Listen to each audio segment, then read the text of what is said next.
think it's time to start. Good evening, councillors, ladies and gentlemen. I am Councillor Mohammed Ayub. I chair the Traffic Management Subcommittee. I would like to welcome you all to tonight's meeting. With councillors are now required to attend in person. This is following the expiry of Coronavirus Act regulation, which permits online meeting. We are now meeting in social distancing layout, as you can see in the council chamber, with small number of seats provided for press and public, including public speakers this evening. We will be using the new equipment, connecting the chambers in Microsoft Teams. There is a live stream available through Teams, and a recording of this meeting will be uploaded on the website afterwards. And as a chair, I always have one more announcement. Just to let everybody know, remind everybody, it's been a long time. We'll be working obviously online through Teams, and we're trying to do best as we can towards the meeting, but we are now in public meeting today. All the public members who are speaking on items, they're allowed 5 minutes if there is only one person speaking on the item. If there are two persons, I'll just remind everybody they'll have to share those 5 minutes, 2.5 minutes each. That's on public speaking item. And thank you. And I'll continue with the rest of the agenda now. The first item is declaration of interest. Does anybody have any councillors? I'm looking around. No, I don't have. I'd like to make a declaration of interest on item 6, which is the Southeast Taxi Rank. I have financial interest in that one. So I will be leaving the meeting outside. I'll be standing outside. I'll ask one of my colleagues, Councillor Sarah Hecker, who's the Vice Chair of Traffic Management, to step in for that item only, and I'll rejoin you. Thank you. Next item, we have minutes of the previous meeting, which was held on the 16th of June 2021. Can I take that as a correct record of the meeting? Is there anything arising from there? No? Look around. Thank you. Item 3, we have questions from member of public and councillors. We have no questions from member of public, but we have one from a councillor, Councillor Whittam. That is regarding the tackling the congestion and boosting air quality with new powers. Do you want to ask your question? Thank you, Chair. From December 2021, councils will be able to use new powers to enforce traffic offences, such as banned turns, box junctions, and driving in formal cycle lanes.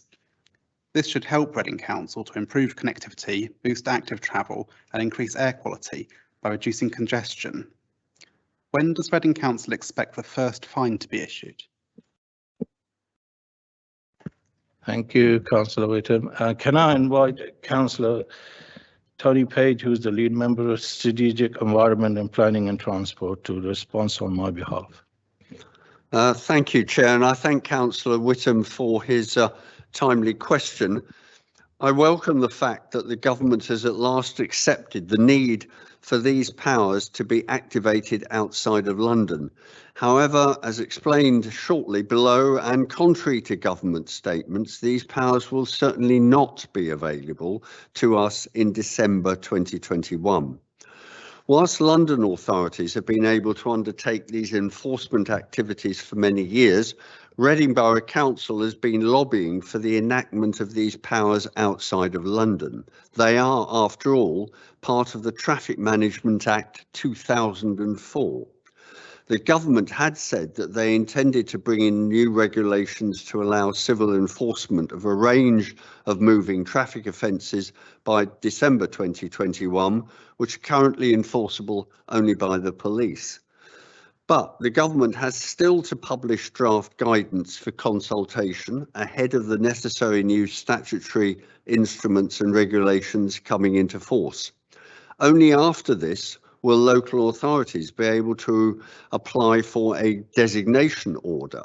The government is not now expected to approve the first designation orders until the end of March 2022 at the very earliest.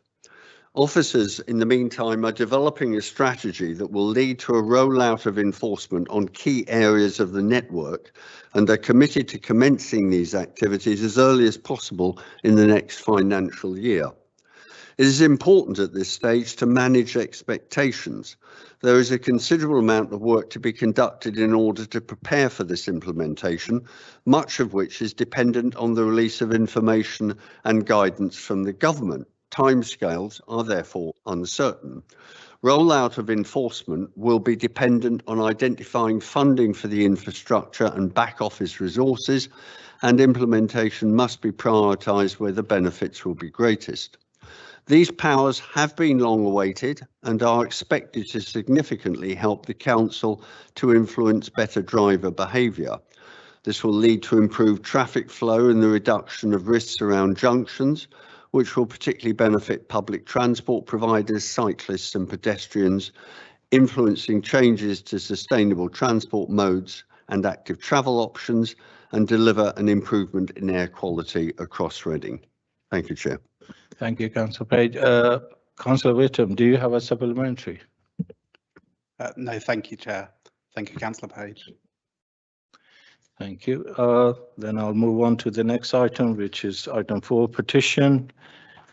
The first one we have is a report on Palmer Park Avenue undertaking permit parking restriction on Palmer Park to change to resident parking only.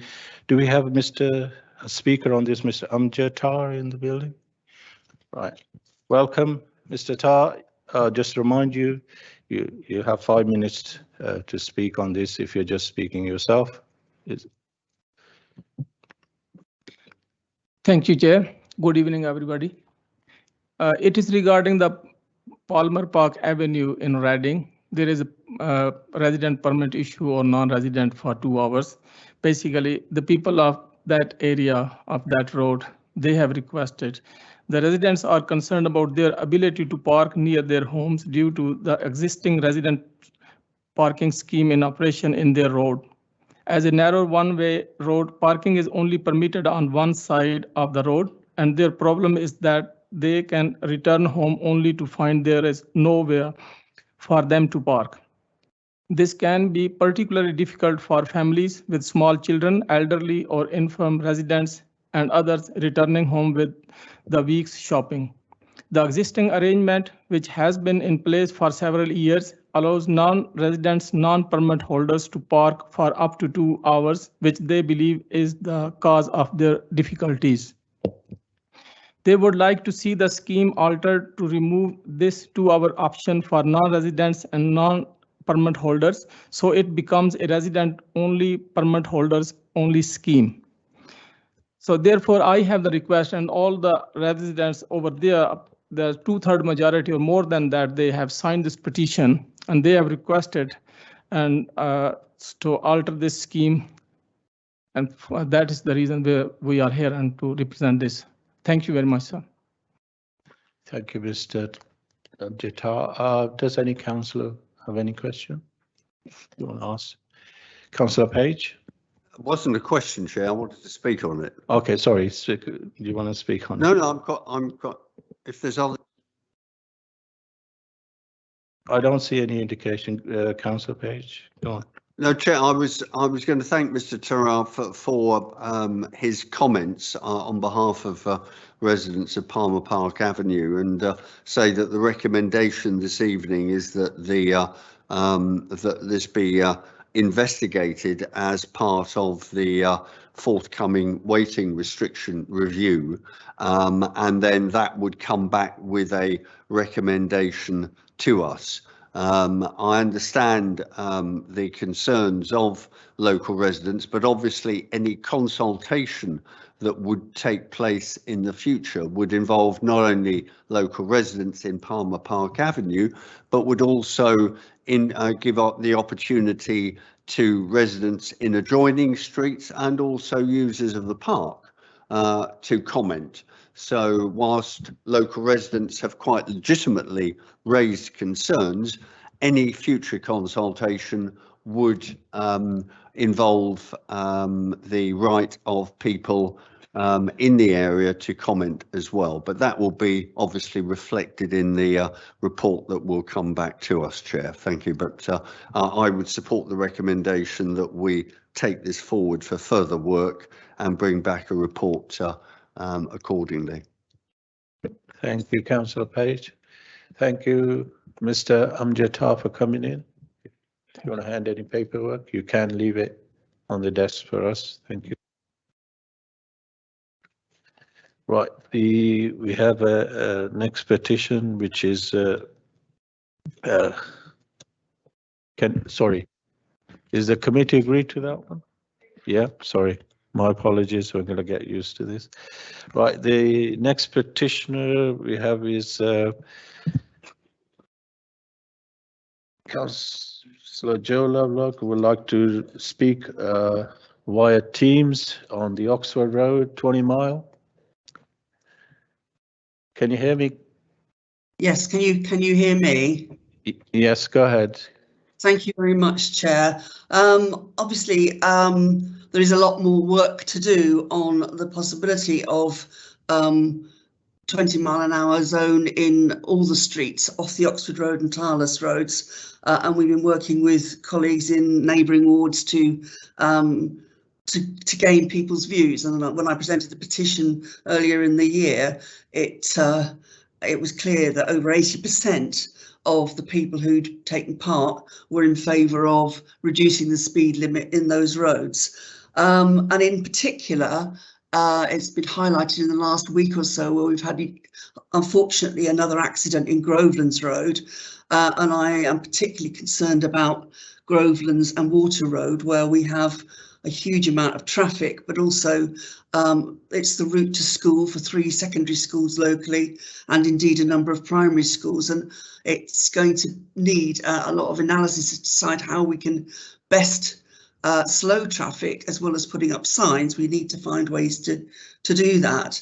And I'm particularly concerned that in Water Road, not only do we have a lot of traffic and a lot of people, there's also very narrow pavements. And unfortunately, a number of the residents do park outside their houses using the pavements to park, which means we have people who are having to step into the road to get round those parked cars. So I often see some very difficult situations. So I really hope that in particular we can look very hard at measures in those 2 roads to try and improve that situation. But we also have rat running through the rest of the area.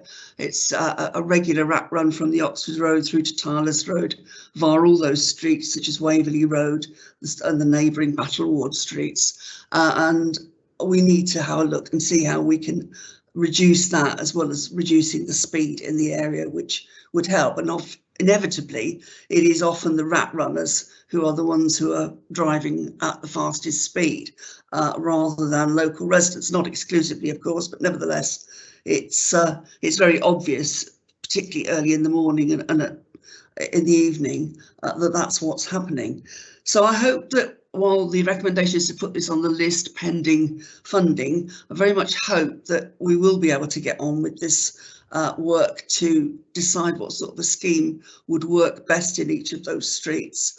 And I very much hope that the SIL money that's referred to in the report might be of help with this, and that it could be a priority for that SIL funding in the West. And I'm sure we will keep in touch with officers to find out where that's got to.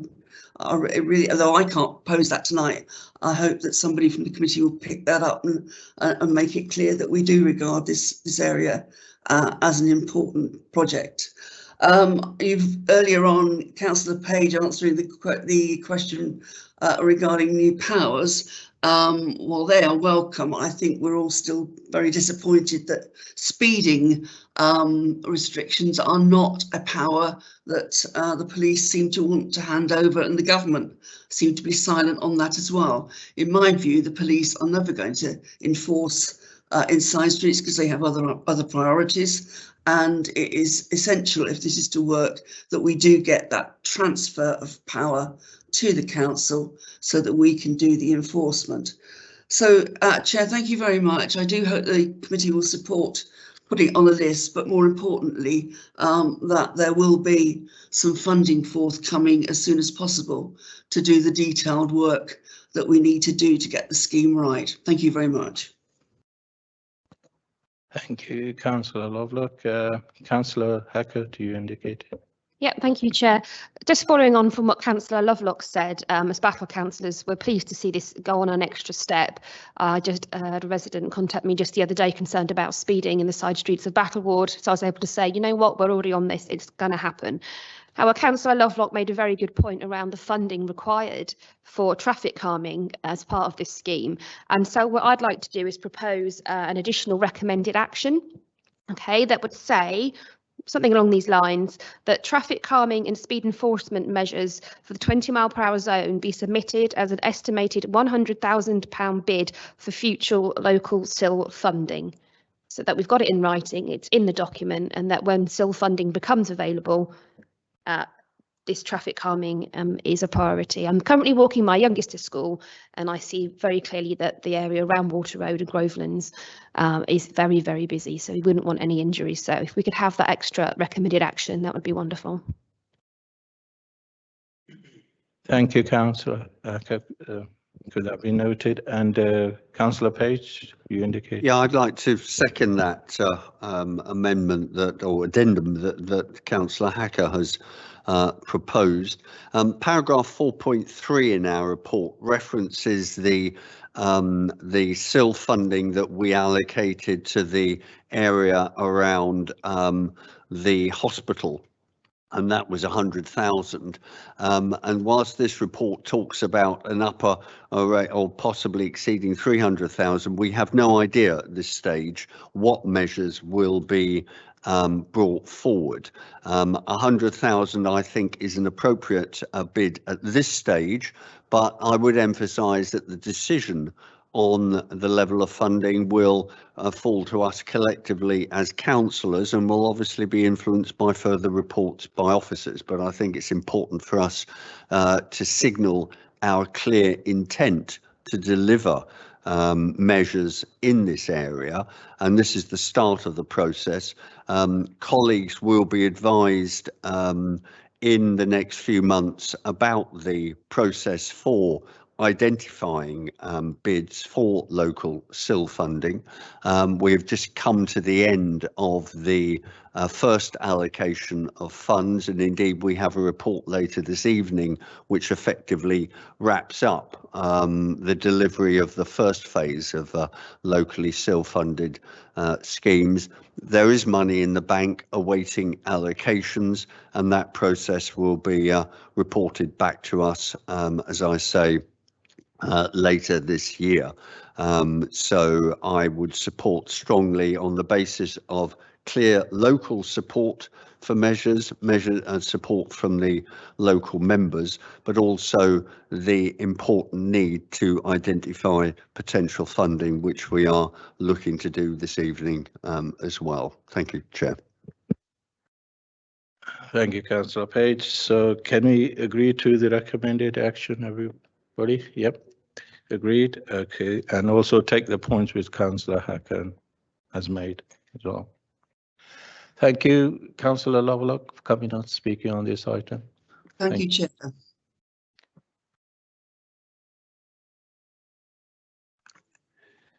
All right.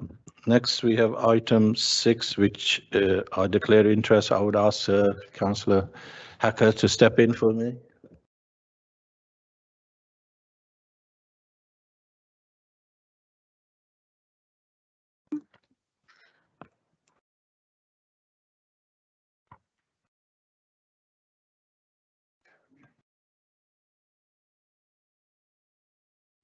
Okay, thank you. So on to agenda item 6, which is the Reading Station South East Taxi Ranking Proposals for Statutory Consultation.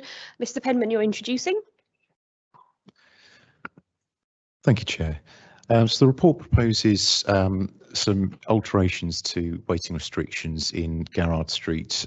This is intended to facilitate not only the development works that are taking place there, where we have restrictions in place under temporary traffic regulation orders at the moment, and we expect those to be extended as the development continues. And the intention is that this will facilitate feeder ranking to the horseshoe rank located to the southeast of the station. Thank you. And I believe we have someone wishing to speak. Mr. Asif Rashid, would you like to come forward? Yeah, pop your mic on. You have 5 minutes.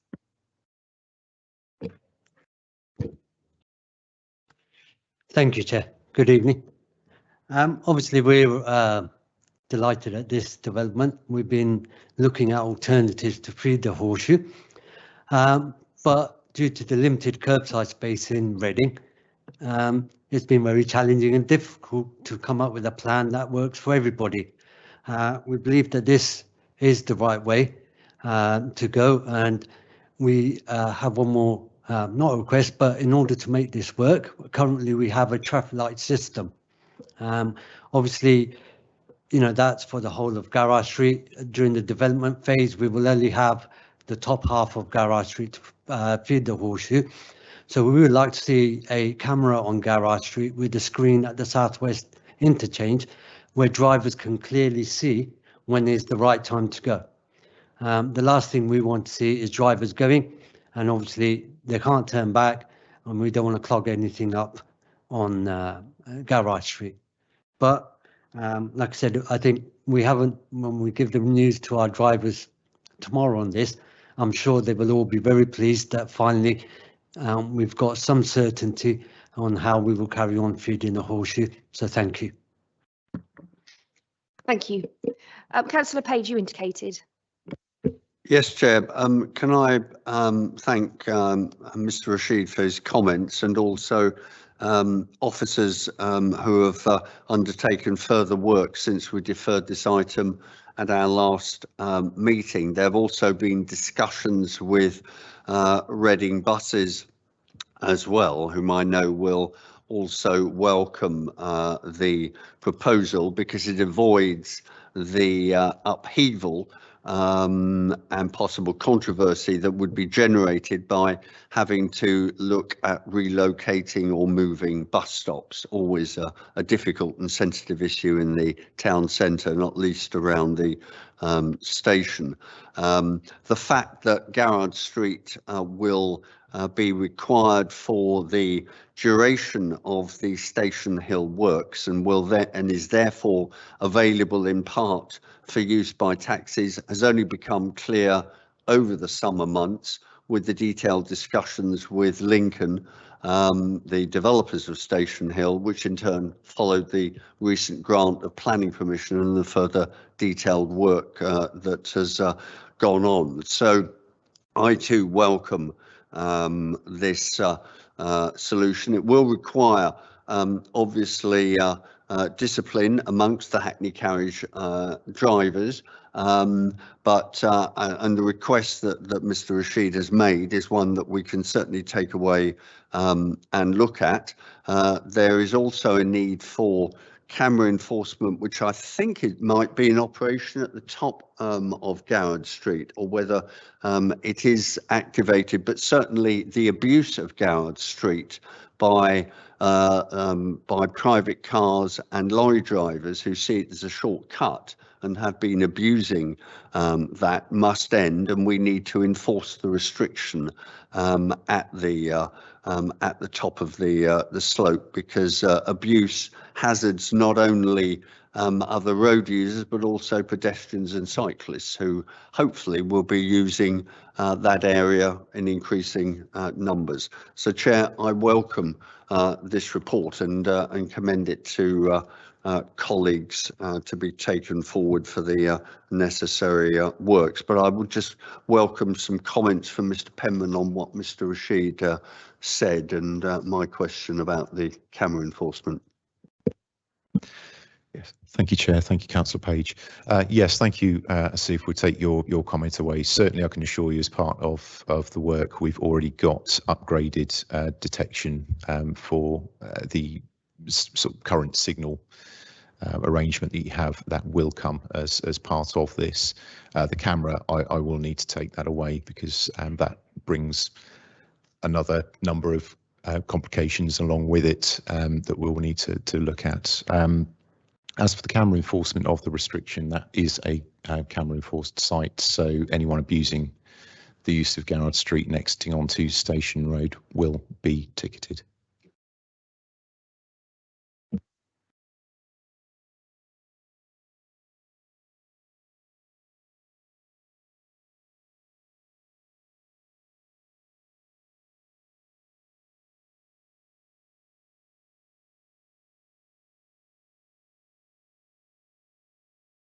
Well, it's my discretion. And then, of course, if you'd like to say something else, that's more than welcome. Thank you, Chair. Sorry, on the camera enforcement, can we also please have some camera enforcement at the Horseshoe Rank? And we've got issues there with lorries parking and delivery drivers parking, which obviously hinders us from doing our job. And it's also dangerous because they're backing up onto the station forecourt. So obviously that's dangerous for the travel, for the public as well, and also cause problems. So we would really like to see some traffic camera enforcement there, because that's also part of the red route as well. Thank you. Thank you. I've also been indicated by Councillor Devine. Yes, thank you, Chair. I'm not sure how many cabs can actually join the queue in Garrard Street, but it isn't very many. 4, is it? 4 or 5, something like that. And I just query whether that was enough, and what happens to all the other cabs that normally there's more than that waiting around the station. And I also wondered whether anyone had considered using the northern interchange as the taxi rank, and sending them all via the north, because there is a lot more space at the northern interchange and the northern taxi rank. Just a thought. Yeah, thank you. Yeah, lots of options have been discussed with the trade, and certainly at the moment, the aim of this was to try and ensure that Horseshoe Rank can continue through the period whilst the development's taking place. So certainly that's been considered. As for the number of spaces that will actually be available for taxis, we're anticipating 2 or 3. So that bay that we've got near to Station Road will essentially be retained as it is now. But sadly, the rest is going to be required at certain stages throughout the development work. However, we're going to have indicator devices, and it's part of the sort of call forward process that we've got in place at the moment. So they'll be indicated as to when there's space on that bay, so they can come round from the southwest to enter that bay to then feed by line of sight into the Horseshoe Rank. So I hope that answers the questions. Okay, then can we move on to then ask the committee to approve the recommended action, including the additional request just to look into the camera system. Is everyone happy to agree? Yeah, thank you. Somebody go and get Councillor Ayub. I think he went out there.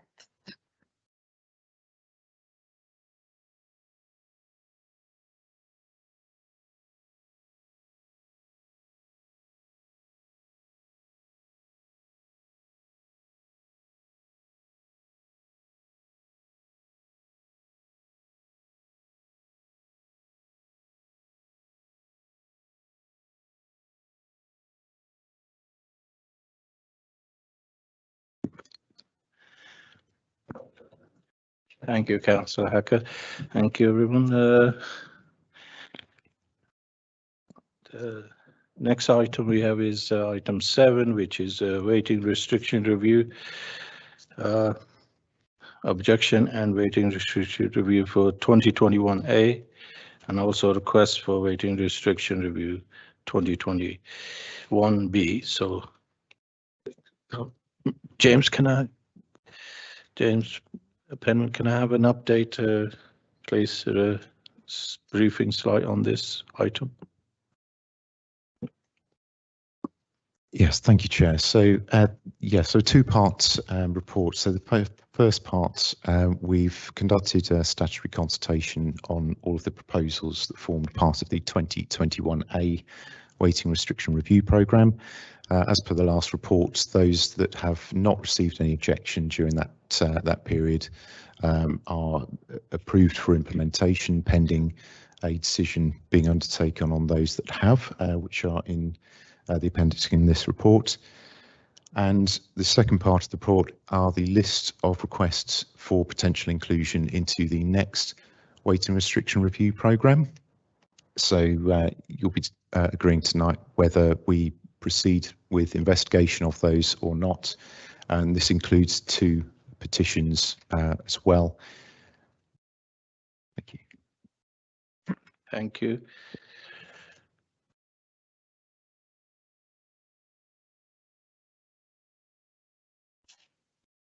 Right, first one we have is Chatham Street.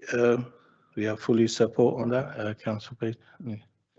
Yep, Chair. Can I welcome the report and also the support for this? This will enable us to start enforcing lines that have been down for some years, but we weren't aware were properly hadn't been backed up with the appropriate traffic regulation order, which is now what we have in front of us, and it will enable therefore proper enforcement in this area. So I would propose we agree that.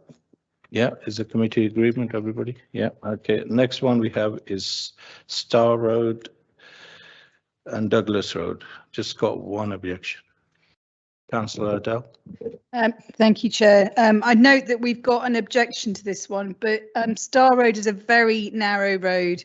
It does have a considerable amount of on-street parking. It also has a lot of traffic on it because it's the access not only to Douglas Road, the estate off that, but also the Amersham Road estate. So I do think this is a sensible proposal to protect visibility for vehicles pulling into and out of Douglas Road, and I recommend that we go forward with this one. Thank you. Committee's agreement with that? Yep, I agree. Yeah. Okay, and then we have Elliot Garrett Close, which is just one objection comment. I think that's okay from me. I'll just. Chair, can I propose we proceed with this? The comment actually almost sets out why we should be doing it as well. So I would propose we agree the proposals. Thank you, Councillor Page. Committee's agreement with that? Okay. Next one we have item 4 is Romney Lane. We have 3 objection. And I want to ask Councillor Singh, that's in your patch. Do you have any comment? Yeah, so the 3 objections there, and I kind of agree with those objections because there's a lot of parking issues around the corner, but at the same time it does impact the visibility of it. So I would prefer to go along with the recommendations. All right. Councillor Page, do you want to add something? He wants to. Yeah. Yeah. Yeah. Is the committee agreement with that, everybody? I think we should take it further. Yeah. Okay.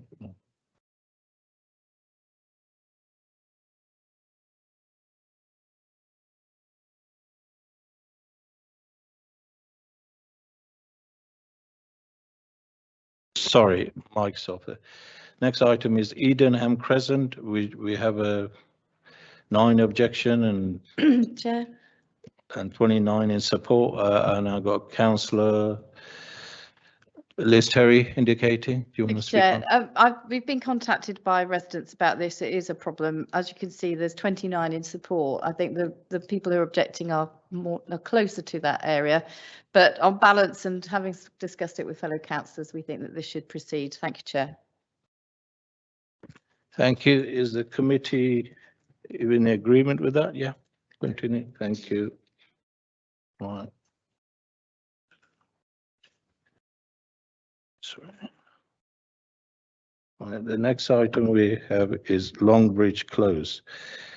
We have 5 objection and a mixed comment. So, Councillor Page.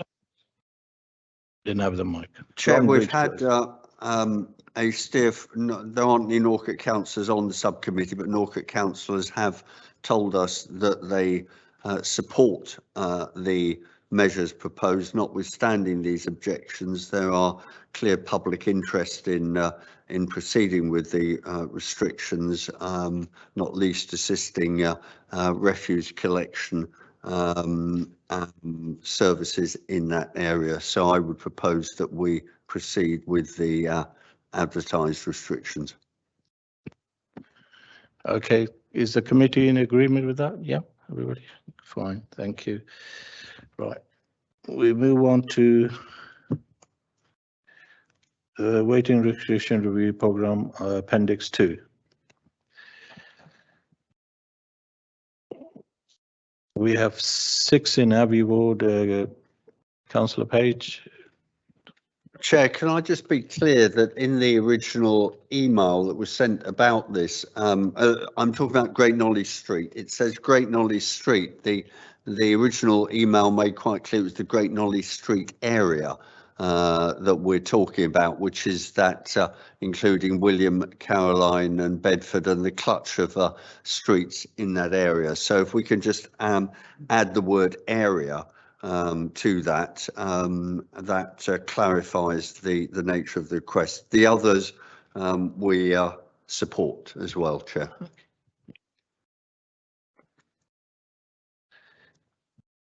Mr. Penman, you have add that in your agreement? Okay, thank you. The next, well, I'm going to, sorry, subcommittee, I'm going to take these, not one by one, I'm going to take them 3, because there are 3 in Battle Ward. So it's Cluxton Close, Foxgrave and Cranberry Road restriction. And I had indication agreement with the Battle, so they want to continue. Is the committee happy with those? Agreed? Okay. Next 2, 3, 6 items is in Caversham. I'm looking at the Caversham. Councillor Adele. Yep, thank you, Chair. I'd like to, yes, take these all forward, but I'd also like to mention the members of the committee will know that we received a very useful email from the Heron Island Residents Association. I know the issue very well, I know the area very well, but I know it's not as familiar to everyone on the committee. So I'd just like to thank the Heron Island Residents Committee for sending that information through to us. Thank you. Thank you, Councillor Adele. We'll continue with that. And the next one we have is 6 items, which include Church Ward, which is Cedar Road, Staverton Road, Wentworth Avenue, and I have Councillor Mickey Lang, who indicated wanted to speak on this. Oh, thank you, Chair. I'd just like to make some comments about the ones moving forward in Whitley Ward. Ward councillors support Callington Road, Chagford Road. He called me on, yeah, sorry. They're double listed, so I thought I'd go to Whitley, then come back. Okay, that's easier, isn't it, rather than come to me again? Okay. Do you want us? Okay, I'll go to the Whitley and Church Ward Catesgrove one. Yep. It's a request to investigate waiting restrictions in the vicinity of the health centre, children's centre, community hub, and also one for the old Whitley site. We wouldn't like, Whitley councillors wouldn't like to see this retained. We've had no reports from residents of any particular parking problems on Fridays. If residents do want to contact us, you know, we can carry it forward at another time. I don't believe this has been put forward by a councillor from either Catesgrove Church or Whitley. And no, so we had crude attempts at subliminal messaging during the sale of the old library building, and I don't feel that this should go forward for that reason. Thank you. Okay, you want to defer those, but the other 4, we're going to go through those recommendations. Are we back on Whitley now? Yep. No, the church one. We're on the church one, the 4 we're going to go ahead, but the one including Whitley, Northumberland Avenue and Catesgrove, we're going to defer them. All right. Just to be clear, we're deleting the 2 items at the end, the last 2 church items, which also are replicated later on, in fact on the following page and again on Whitley. Councillor Lang obviously wants to speak on the other Whitley items when we come to Whitley. Yeah, apologies, Chair. My fault. I was looking at the Whitley Yeah. thing for the church split. Okay, no problem. Yeah, thank you. But just so Clarify. that we're clear, this item is repeated under each of the other wards. So the final two items in Whitley are the items we've just discussed. Ro- As did Everyone happy with that? Yeah? Good, okay. Next we have is two items in Cates Grove, Chesterman Street, and those are back in the, are we to Chair, the proceed with Cage those? Grove councillors support that, the Chesterman Street, and we've just deleted the Yeah. other one. So we're going to proceed forward for that one. Right, fine. And the next item we have is in Kentwood, Lyndhurst Road, report on multiple vehicle parking. So I'm looking at, you're going to proceed with that, Councillor Singh?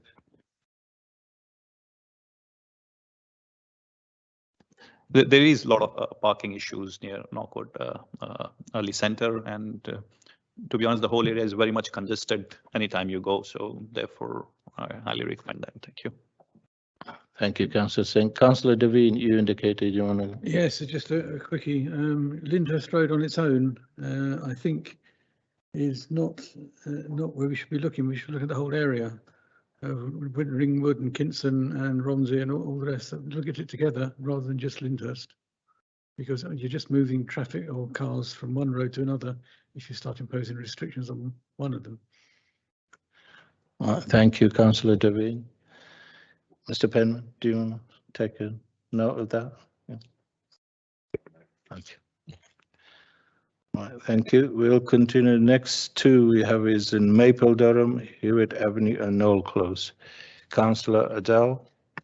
Thank you, Chair. I just had a query. I don't know if Mr. Penman's going to be able to answer it. About the Hewitt Avenue proposal. There was members of the committee who've been on here for a while. Remember that before the Heights School moved up there was a proposal for weighting restrictions around Maple Durham playing fields to address a potential problem with parked cars. And I pointed out at the time that the school had a gold, what was it? Is it Stars Award? I can't remember the name of the award, but for active travel. And that even when they were down in Caversham, coming all the way down the hill, the majority of parents were walking and scooting and cycling with their children. Therefore, it wasn't very likely those people were going to start driving when they moved into their permanent home. So I'm wondering where this proposal has come from, whether there is evidence of parking problems caused by school parking on Hewitt Avenue, whether this is, again, people anticipating a problem. If there is a genuine problem, then obviously this should be investigated. But I'm wondering if we're going to be wasting officers' time dealing with a problem that doesn't exist. Thank you, Chair. Mr. Penman, you want to add something? Thank you, Chair. Thank you, Councillor. I'm in a slightly difficult position because I know that Simon Beasley, who no longer works here, was heavily involved in that. However, I am aware that there have been discussions with residents and there have been some problems, even recently during the build process and during activities that have been undertaken on the fields. I think this is something that we need to look at, but I agree that we definitely need to encourage walking to school, and we've got the new zebra crossing up now, which is a fantastic feature for the area and should encourage that further. So I would really hope that that there should be no significant volumes of cars approaching the school, but something I still think on the evidence that we've had and the general local feeling that we do need to have a quick look at with members. Thank you. Councillor Adele. Yeah. Thank you. So just to come back, in that case, I'm perfectly happy to see this rolled forward, but just sound a note of caution. I mean, the school's been open for 2 weeks. I'm just a bit concerned that we're going to make life very difficult for a lot of people visiting the park and so on. Yeah. Yeah. Okay. Thank you for your adding. My apologies. I have two actually speakers who want to speak on this item as well. Are they in the Civic Chambers, Mr. Derek Murphy, and also Michael House. Yeah. So, gentlemen, would you like to come to the mic? And you have 2.5 minutes. Could you introduce yourself? Is that Mr. Murphy? First one? Mr. Derek Murphy. Okay, Mr. Derek Murphy, yeah. Thank you.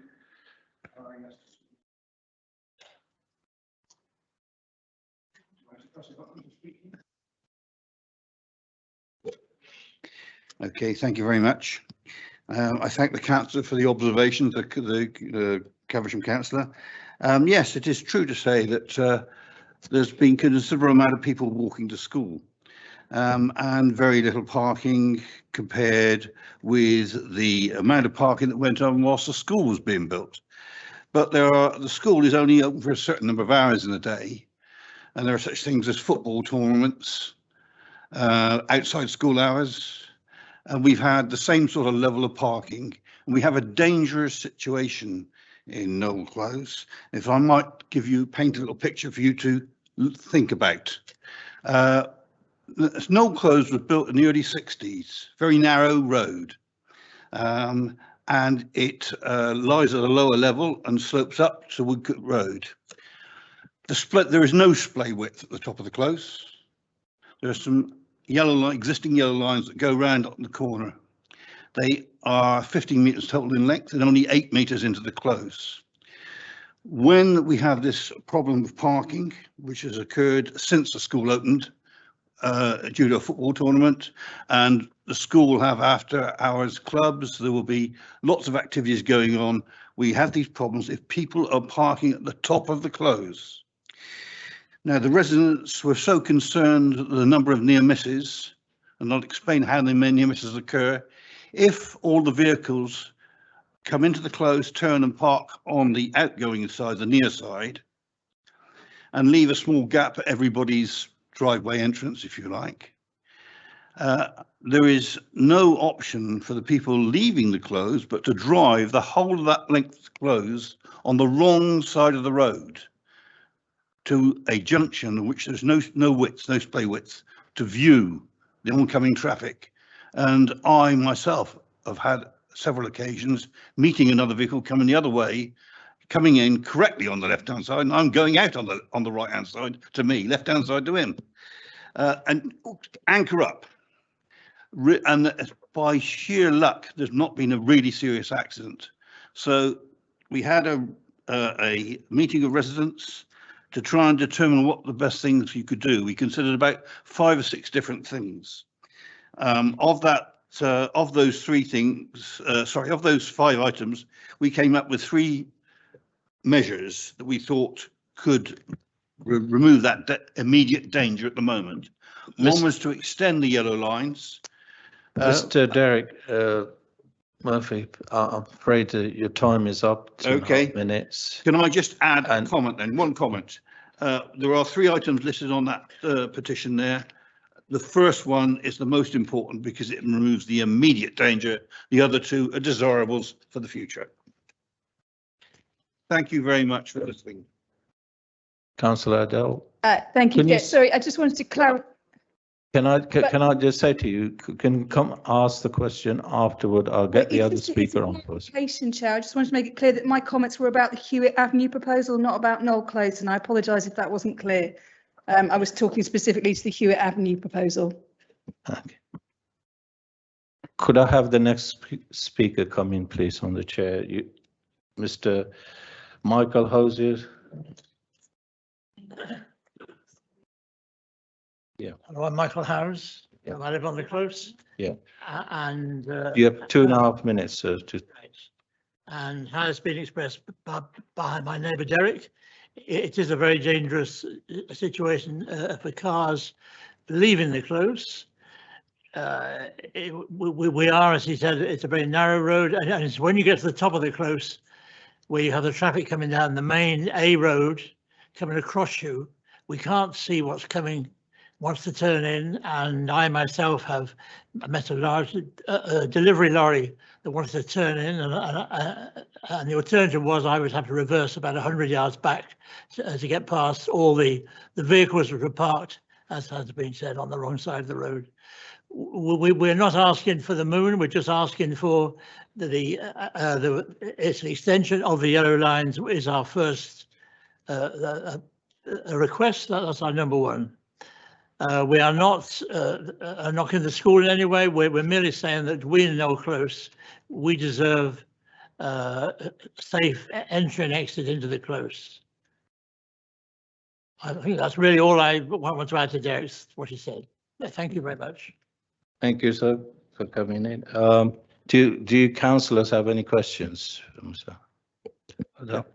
Not a question, just to welcome, Chair, the positive work done by local residents, and we'll take forward the work that's been done, and officers will obviously look seriously at the options that are proposed, along with any other professional views and proposals that they might bring forward. But this item will then come back to us in the near future for taking forward for any formal public consultation. And just to make clear that this is the start of a process that will involve formal public consultation if, for example, double yellow lines are recommended. So residents of Noel Close will have a further opportunity to then comment on those proposals. But thank you, gentlemen, for your efforts to date.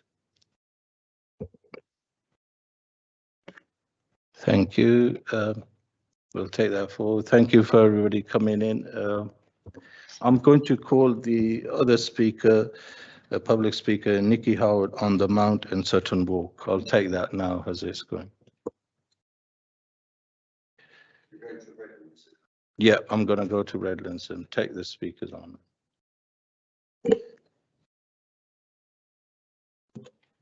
Thank you, Mr. Chair. I am here on behalf of 21 households of the Mount.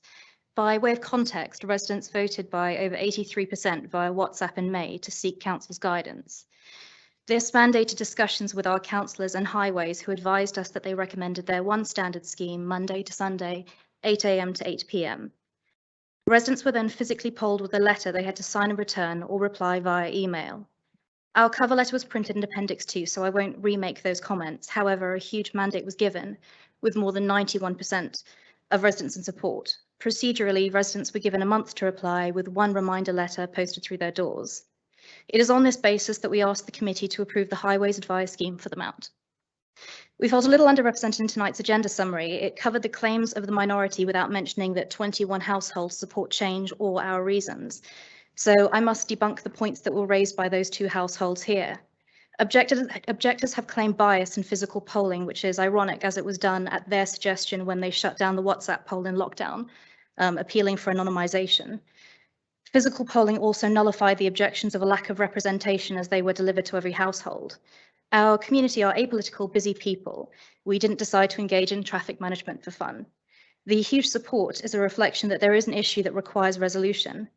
Our community has done everything in our power to facilitate informed discussion. We have taken on expense and significant time to survey our community. The whole process took 4 months. What we have presented goes beyond what a community would usually petition a council with. Objectors claim that a majority oppose the scheme and that there is no problem, but this is debunked when they necessitated the second poll and support increased again. Even if we accept a minority have not noticed issues themselves, then they should be community-minded enough to support the majority that experience substantial issues. One can't advocate utopian parking for non-permit holders whilst ignoring the plea of neighbours. However, it is untrue that there is no issue. One objector actually summed it up perfectly, and to quote from our community chat, "Does anyone know who owns the 2 huge transit vans that keep parking overnight and at weekends? They take up about 4 resident spaces and definitely don't live here. They are annoyingly parking within the rules, overnight and all weekends and within bays. So I'm hoping just to ask them if they would be kind enough to park elsewhere so residents aren't fighting for space." This, incidentally, was October last year, and they still use them out to this day. Similarly, parking is not an NHS issue. Residents have determined that the vast majority parking are university students, with a smaller proportion being unpermitted residents of Christchurch Road. In the case of students, we understand that they are discouraged from bringing their cars and face parking restrictions themselves. They bring them anyway and simply take advantage of the lenient parking scheme our community has. Associated commercial entities are abusing the existing system, such as those referred to by an objector, which residents believe belong to Hillside Student Accommodation. There are clearly failures in the parking management of the student economy. Fee-paying, permit-holding residents cannot continue to pay the price for those failings. Objectors also claimed residents' parking schemes are damaging to those that are disabled. This could not be further from the truth, as a household that is fully reliant on carers cannot get parking on the Mount, and support this motion, in their words, strongly. Carers are permitted just as residents are. It is clearly unacceptable that the most vulnerable in our community are the worst impacted. Finally, the argument that the Queen's Head pub and Progress Theatre will suffer is also untrue. The proposal of 8 AM to 8 PM allows for patrons to park from 6 PM with the 2-hour free period. For lunchtime customers of the pub, 2 hours should be more than sufficient. That is, without addressing that policy should not be made to encourage drink driving, and that for local venues, a bus stop is right on their doorstep and a dedicated cycle lane runs along Christchurch Road. The theatre also has their own parking lot and should support sustainable travel, rather than encourage customers to drive beyond their significant parking capacity. The South Street Theatre, for example, has no parking provision at all. There is also plenty of underutilised metered parking in Sintra Avenue, Allcroft Road and Elmhurst Road nearby. Crucially, though, they have not objected. In closing, we would like to thank Highways for facilitating residents' informed decision, also to our cross-party councillors who unanimously support this majority vote, particularly Councillor Absalom, who was on this committee and has worked on bringing residents' parking schemes to Reading since 2012, when our first scheme was introduced, Councillor Witham, who sits on this committee, and Councillor McElroy. Thanks also to Matt Rodder MP and his staff who have lent their support. Thank you, Mr. Chair and committee members and your staff for your time tonight, and I hope that you will be able to approve this motion. Thank you. Thank you.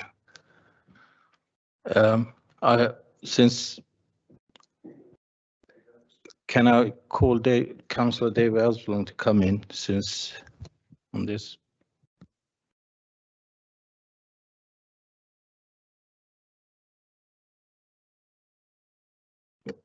Good evening, Chair, members of the committee. I shan't take too long your time. I think Nikki Hayward put it quite strongly and well presented argument. I welcome this request coming to the committee. It's been a difficult process I think the residents of the Mount have found. Putting together a poll, as you heard, the WhatsApp group had to be taken down.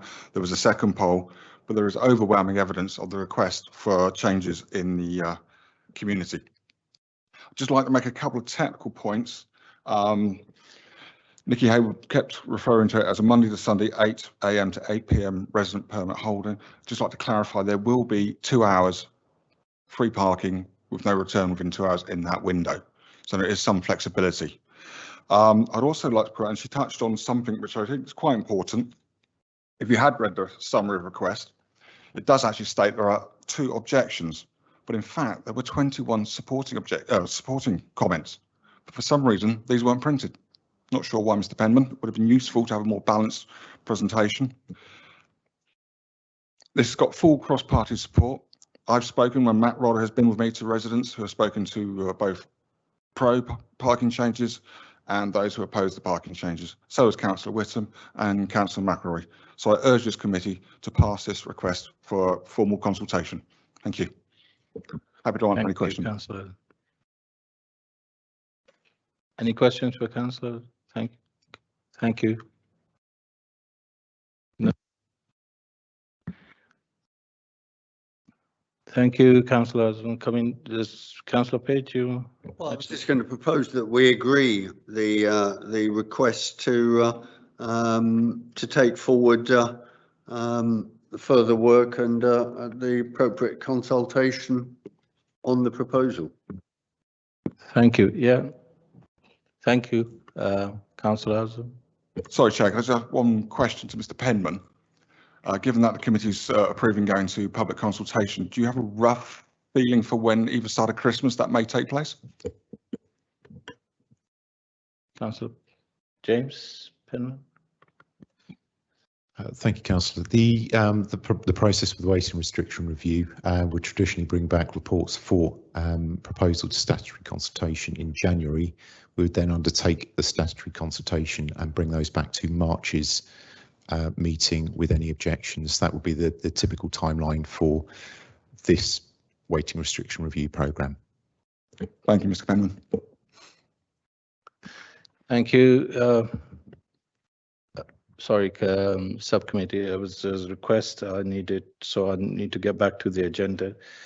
Now, the next item we have is Minster Ward. We have 3 requests for parking bays, and we have a Mr. Councillor Gitting. Yeah, thank you, Chairman. I hope the committee can bring these forward. I particularly draw attention to Mount Brownlow Road, where ward councillors have been working with the school, All Saints Infant and Junior School, to secure a semi-permanent type crossing in terms of road safety. And this is a request for some extra markings on that road to do with the junior school, actually, which is on the opposite side to the infants, which I think would improve road safety on in the area and for the children and also for local residents. Right, thank you. Next request we have Norcote, Hemel Hempstead Close and Water Road. We have 2 of those. Agreed.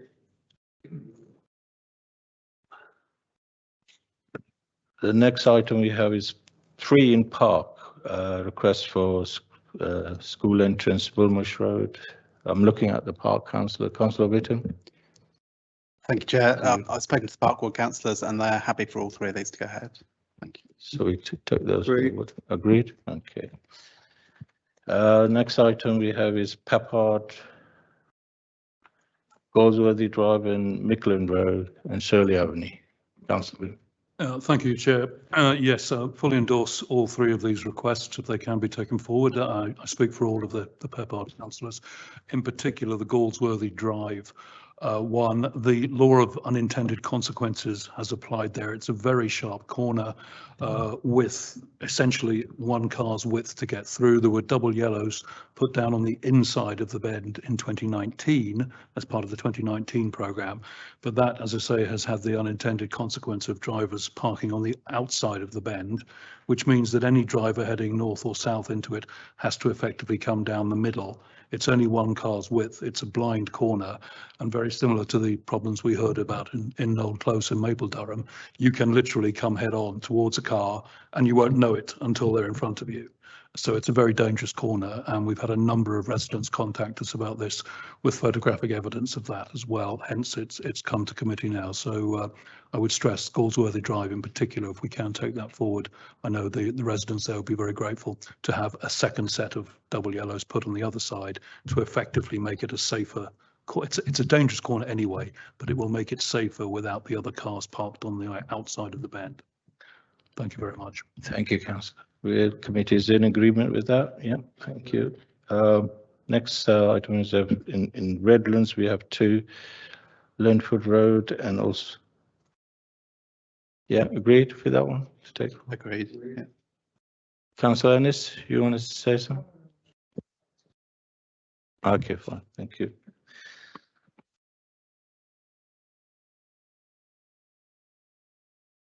Sorry, we already dealt with the Mount and Sutton Walk, so we'll move on to the Southcote. We have 3 Bath Road, Glennon Close and Surehead Close. Councillor Ennis. Thank you. I won't keep you too long. I wish them to go forward and residents do as well. Residents, whilst being happy, Bath Road is an area open for business. Business shouldn't shut the road. Therefore, there's been lorries parking in the middle of Bath Road, south side, which, you know, as you know, a major inlet outlet of Reading would cause chaos, which it has. So we want that one to go forward. Residents have also contacted us about the double yellow lines in Glennon Close Junction, access for visibility and safety as well. And the third one, Shirehead Close, we'd like that one to go forward. So to state the obvious, yes, we would. Thank you. Thank you, councillors. Committee is in agreement with that. Yeah. Okay, so next one we have is Thames.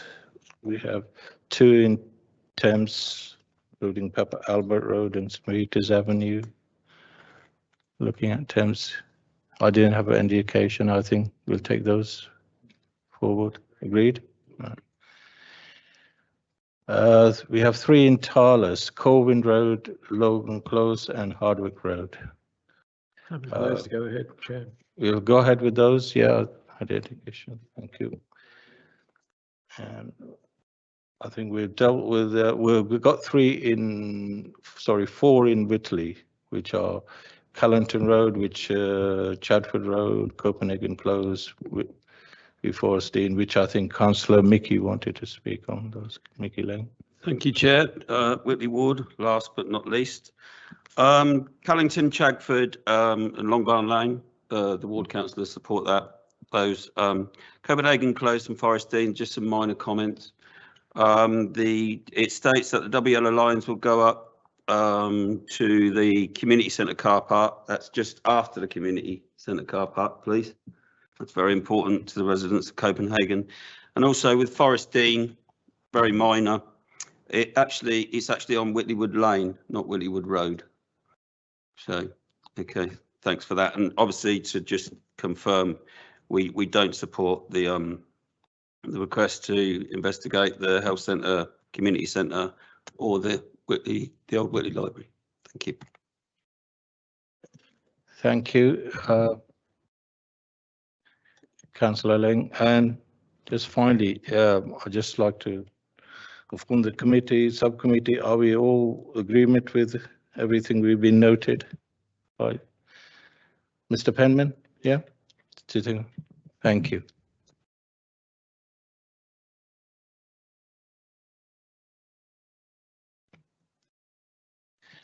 The next item we have is item 8, which is resident permit parking. Result of statutory consultation on Granville Road and Catesgrove area update request. Can I ask Mr. James Penman to introduce that, please? Thank you, Chair. So this is another 2-part report. So part 1 is regarding 2 statutory consultations that have been undertaken on potential new resident permit parking schemes. So these are for Granville Road and for an area in Catesgrove. These follow informal consultations that were undertaken a couple of years ago, and work that we've undertaken with ward councillors to design a scheme that we believe will work for those areas. So members are asked to consider the objections and agree on whether to implement or proceed to implementation or otherwise for those 2 schemes. And part 2 is just reporting updated list of requests that we've received for new resident permit parking schemes in the borough.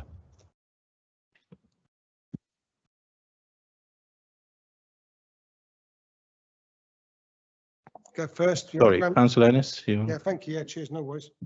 Granville Road. This has been a long issue. It's over nearly a decade, isn't it?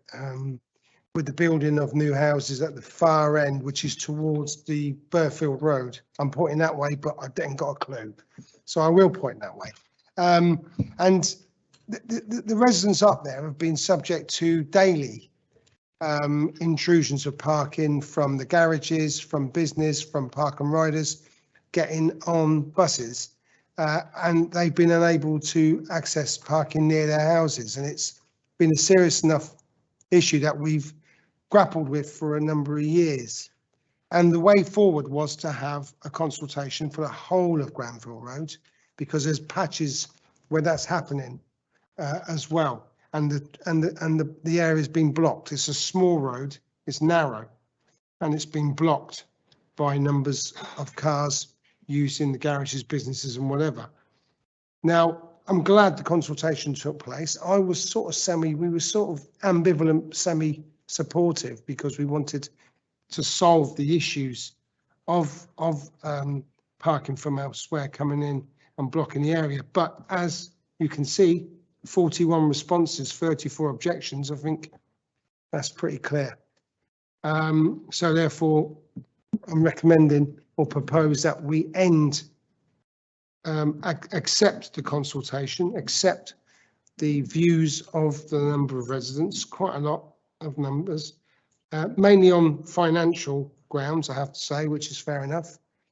But also propose that we look at, particularly the far end by Bearfield Road, measures that we can help assist residents in parking in their areas to stop businesses from using it as a park and ride or to extend their business. And I'm hearing, you know, to have a look at a number of proposals. I'm hearing that a block like a stop, no traffic, no parking between 12 o'clock and 1 o'clock, which has been used in some areas, I've been told. You know, measures like that to try and assist the residents into being able to park reasonably and safely in their areas. So that's my proposal, is not to take this forward, but to maybe have a discussions with traffic network management into what proposals we can put to enable residents to be able to be safely using Granville Road. So I hope that's easy to understand. Thanks ever so much. Thank you, Councillor Ennis. Councillor Page, do you? Yeah. I'd support Councillor Ennis in his proposal. Clearly, there isn't sufficient support in this area to justify taking forward a full-blown residents parking scheme, but that doesn't mean that there aren't alternatives that could be looked at. But alternatives, even such as the one that he just mentioned, would require residents to move their vehicles, so they wouldn't be able to park all day if such a restriction came in. So one would have to recognise, or residents would need to recognise, that there would be an element of inconvenience for them. But certainly that sort of restriction would enable us to enforce against commuters, whether it be more commendable ones using the buses, but not commendable in using that location as a park and ride, and certainly would deter some of the activities by local businesses. So I would support his proposal, which leads me on to Catesgrove, Chair. The Catesgrove councillors had hoped to have been able to attend to make representations this evening, but have been unable to. So I'm speaking on their behalf, and they likewise don't feel that there is sufficient local support to take forward the residents' parking scheme that we have consulted on. We've always prided ourselves on this council on taking forward such schemes where there's clear evidence of local support. There isn't clear evidence of local support at the moment. And as I've said to others in the past, it took us 10 years to get an agreed residents parking scheme in the Newtown area, which faced resistance along these lines. And that was at a time when we had a free first permit. So we won't give up, because clearly there is an element of local support that's evidenced in this consultation. It's overwhelmed by the level of opposition, but that doesn't mean that there aren't alternatives that could be looked at in a more selective basis. There's been some mischief making locally. I name names, that would be invidious. They're not here and they can't defend themselves, but the level of false information that is being put around in parts of this area is quite breathtaking. But that has led to also letters of objection as well. Clearly the element of a charge for the first permit has surfaced. I would argue, and indeed the vast majority of people who are living in residence parking areas that are established, that they still get value for money for that service. But clearly introducing a new one particularly where there are uncertainties, and the level of misinformation that's been spread is another element to stimulate opposition. So, Chair, I'm proposing on behalf of the Catesgrove councillors that we don't proceed with the advertised scheme, and that further discussions are held around alternatives that might be brought forward. But the Catesgrove councillors recognise that there are other areas bidding for residents' parking schemes, and that this matter will therefore have to take its place in the queue, but that doesn't preclude us obviously looking at alternatives. So I would propose that. I'll second Councillor Ennis's resolution, and I'll propose my own in respect of Catesgrove. Thank you, Chair. Thank you, Councillor Page. James Penman, have you noted that yet, please? Thank you. Other than that, are we in agreement with the recommended action in Appendix 4, the subcommittee in 2.3, 2.4, 2.5, and 2.6? Yes, amended. Thank you.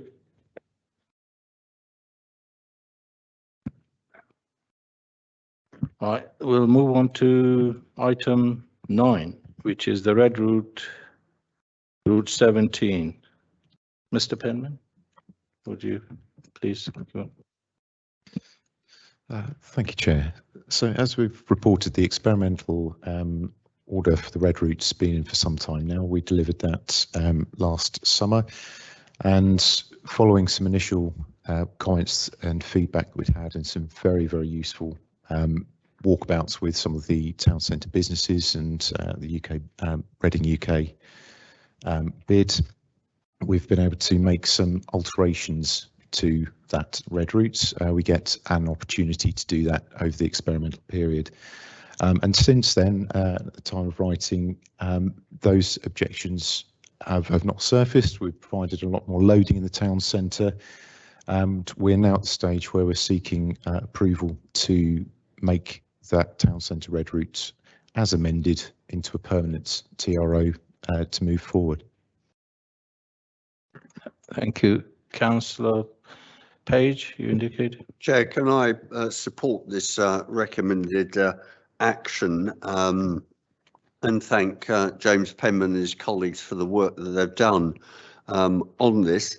This hasn't been without controversy. We were one of the, I think we're the first authority outside of London to proceed with a red route, and it's important to emphasise that this has been accompanied throughout with consultations with businesses, the hackney carriage trade, private hire, and various other, and the emergency services and police, obviously.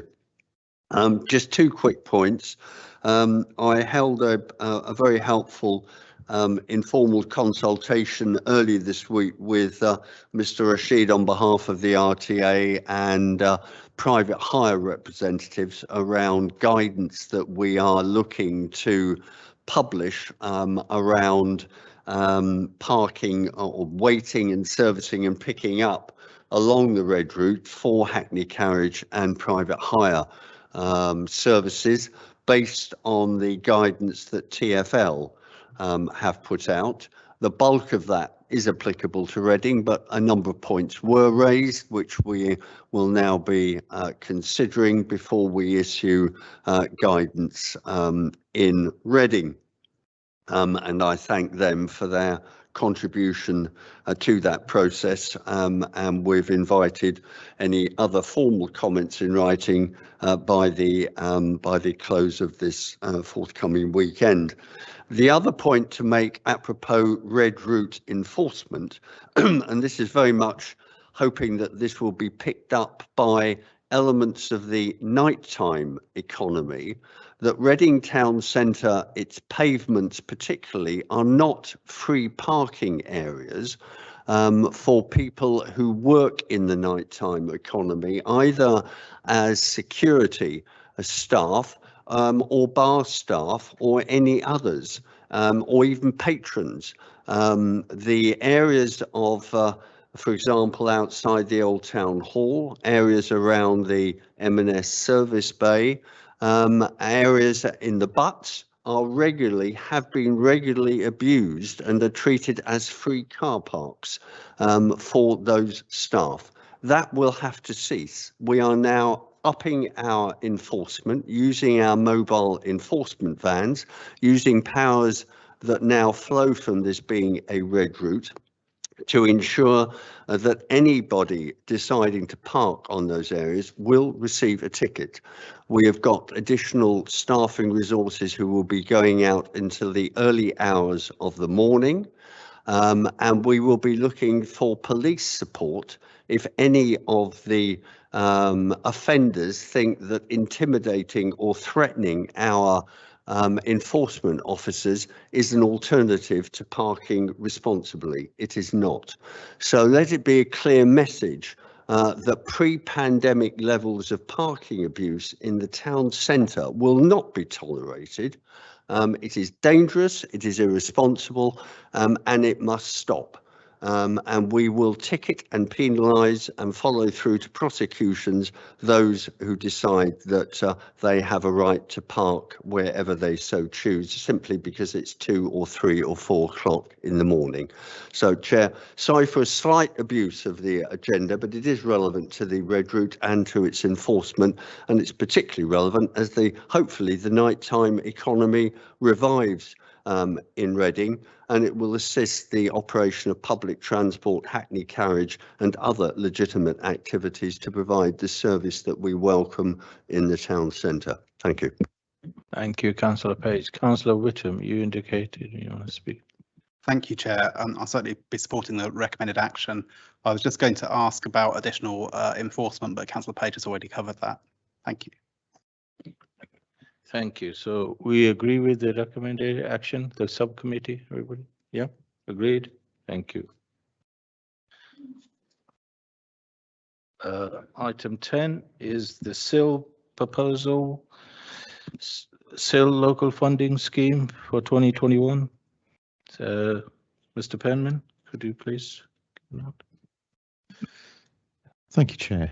So following the allocation of some local SIL funding to a number of transport schemes, we're tonight seeking subcommittee approval to go out to consult on the placement of 3 new zebra crossings on Norgate Road, Addington Road, Church End Lane. We're also seeking approval to implement a lining scheme on Morpeth Close to provide more parking or to better manage parking in an otherwise unmarked area of highway land, and to also inform the subcommittee of the lining changes that are proposed at the roundabout. It's the Meadway in St Michael's Road, which we're intending to implement following the resurfacing, which should be complete in a couple of weeks' time.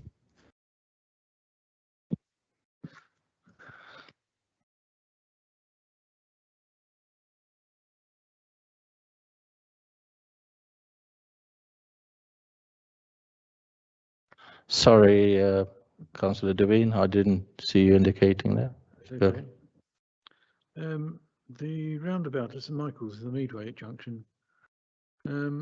We've got traffic islands for people crossing north-south, but there's nothing there for pedestrians going across St Michael's Road itself, east-west. I just wonder whether there's any room in there to put an island, something. Did you want to comment on that? Thank you. Yeah, thank you. While we did look at what we could fit in there traffic island wise, because that would have been a preference of ours, albeit the budget wouldn't have stretched too far in that regard. As we said in the report, unfortunately, when we've tracked vehicles through there's insufficient space, so we're not actually installing any islands, physical islands. It is a presentational scheme, so a relining scheme that's going to be using road marking material built up. So there are no physical traffic islands being installed as part of this scheme. Thank you, Mr. Penman. Anybody else? Any? Councillor Lang? Yeah, just a quick one, Chair. Strictly not my ward. I apologise to Tyler. I think it is. I sit on SIL as well, so that's why I thought it was relevant.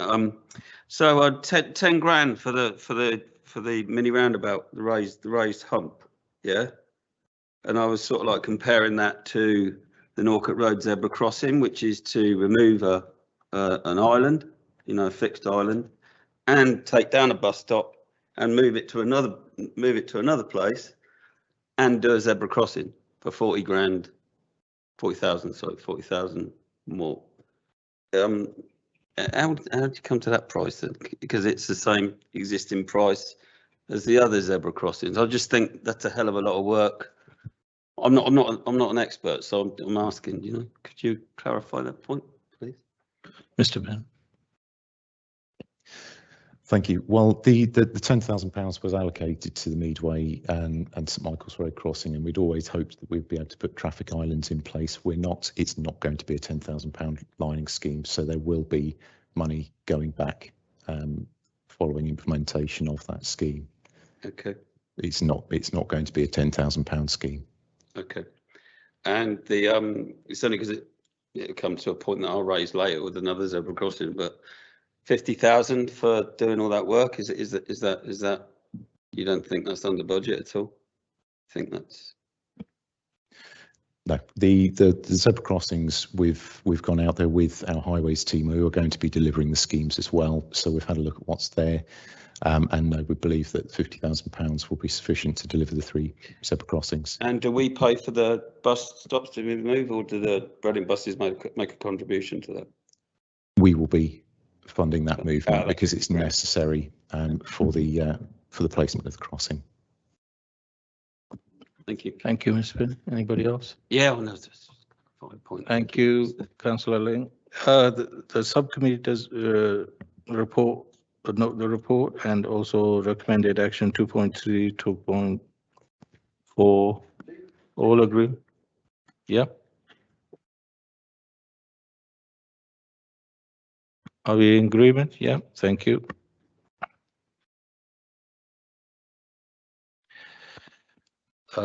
Next item is item 11.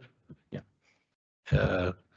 It's the request for traffic management measures, and Mr. Penman, do you want to introduce it? Yeah. I'll call the public speaker first on this one first. Can I have Laura Halima speeding? Laura, is she in the building? Sorry, no, Halima.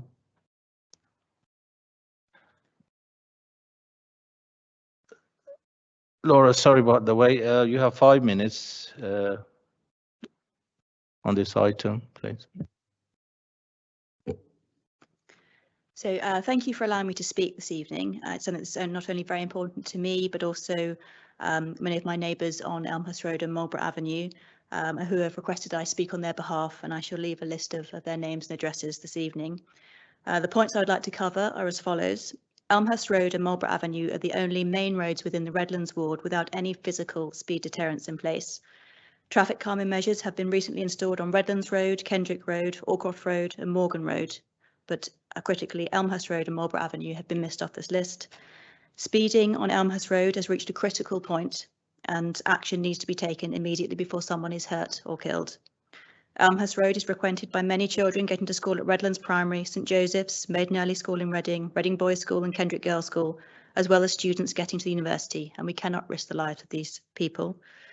I personally have submitted numerous CCTV clips as evidence of dangerous speeding vehicles on Elmhurst Road. Speeding is the norm. Vehicles are reaching speeds of up to 50 miles per hour frequently. Accidents are occurring, and funds need to be available to put speeding restrictions in place as there are significant risks to life. So going into a bit more detail, Elmhurst Road is dangerous for a number of reasons, and I personally have nearly been knocked down several times, both trying to cross the road and whilst trying to get my children in and out of my car. The speeds are so fast that cars are practically on you the moment you've opened the car door. Importantly, it is the curve of the road which results in reduced visibility for both pedestrians crossing as well as cars being able to react in time. It is not just me, there are other families on Elmhurst Road and Marlborough Avenue, and we currently have 6 under 5s living there, plus frequent young grandchildren visiting. Furthermore, families park on Elmhurst Road to drop off their children at Redlands and St Joseph's, located at the end of the road, and we cannot risk these children's lives. On the 11th of June, a car was flipped over, resulting in 2 fire engines and an ambulance at the scene.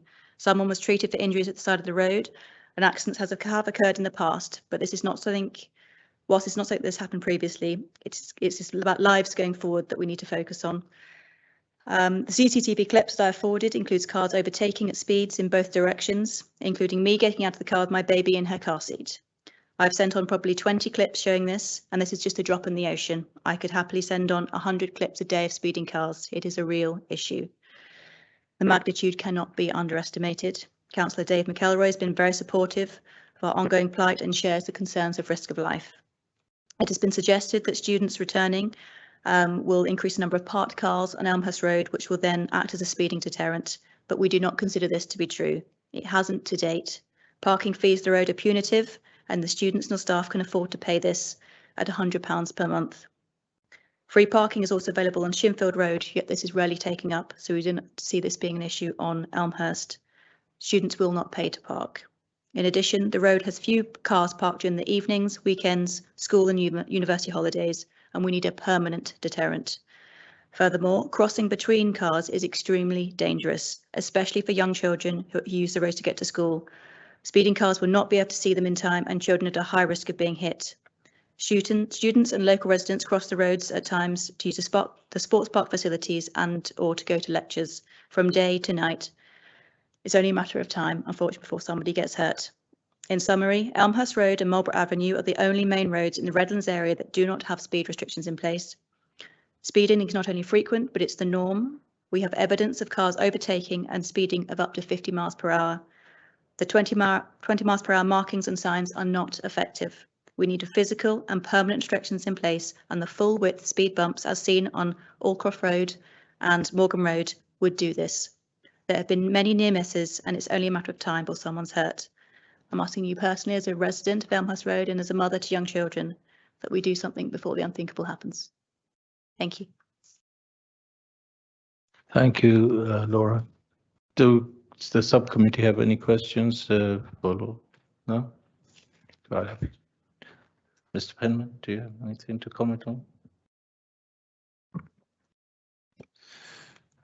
Thank you, Chair, and thank you for your comments. So Appendix 1 provides the list, the new requests that we've received since the last update to the subcommittee, which includes a request for traffic calming features on Elmhurst Road, and anywhere we're proposing removal. In this case, these are the ones where we've received SIL funding, so we're proposing to remove them from the master list, and any others where there are substantial amendments. So we're just asking members to consider the recommended action from officers, and then they can either be moved onto the main list or removed.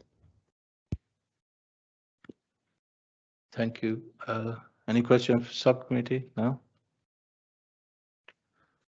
So can we move forward for recommended action in 2.2, 2.1, 2.2? Chair, are you proposing we endorse the recommended action in respect of these new schemes? I would propose that. Can I just thank sorry, I've forgotten your name.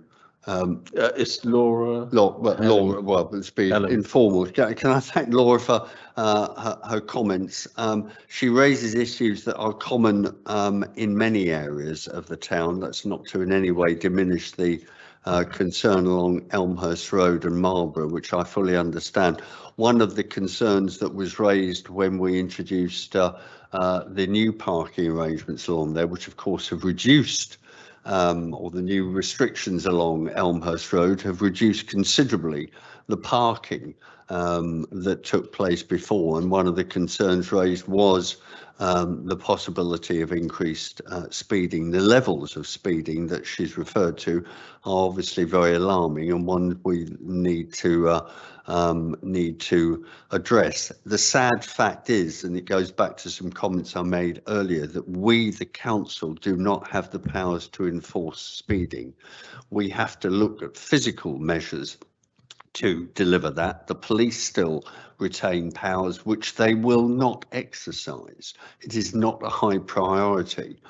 We have now a new police and crime commissioner who not only is slashing our community safety budget, also believes that rural crime is of a higher priority than enforcing speeding in urban areas. Hence our lobbying, along with the London boroughs now, to take over those powers, because the police are not delivering, will not deliver, and we need those powers to be able to introduce either average speed cameras or the ability to be able to prosecute people who speed. So we will not give up on that campaign, but in the meantime, we have to look at alternatives such as physical measures, and the request that you have made to see Elmhurst and Marlborough treated in a similar way to adjoining areas is a quite legitimate request that we will take forward, subject to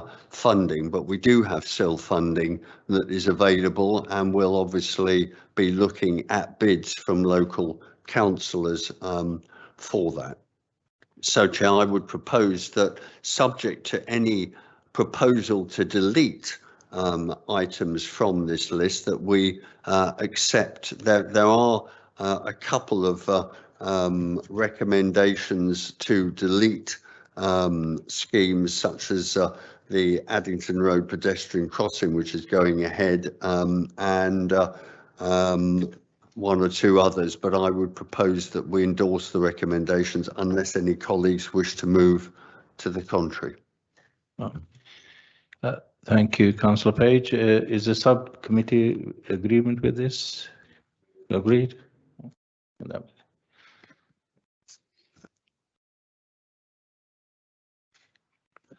That concludes tonight's meeting, and can I request the next item is private. Chair, there's just one procedural point.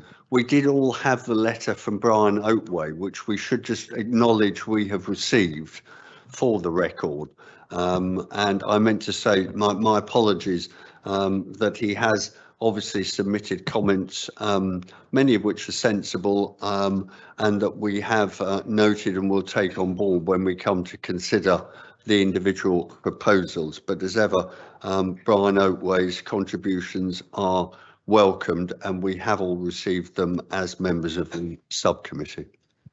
Thank you, Councillor Page. Thank you, everyone, for coming in tonight for the meeting. Can I request the member of public and to leave the building, also the press? And thank you. The next bit is private and confidential.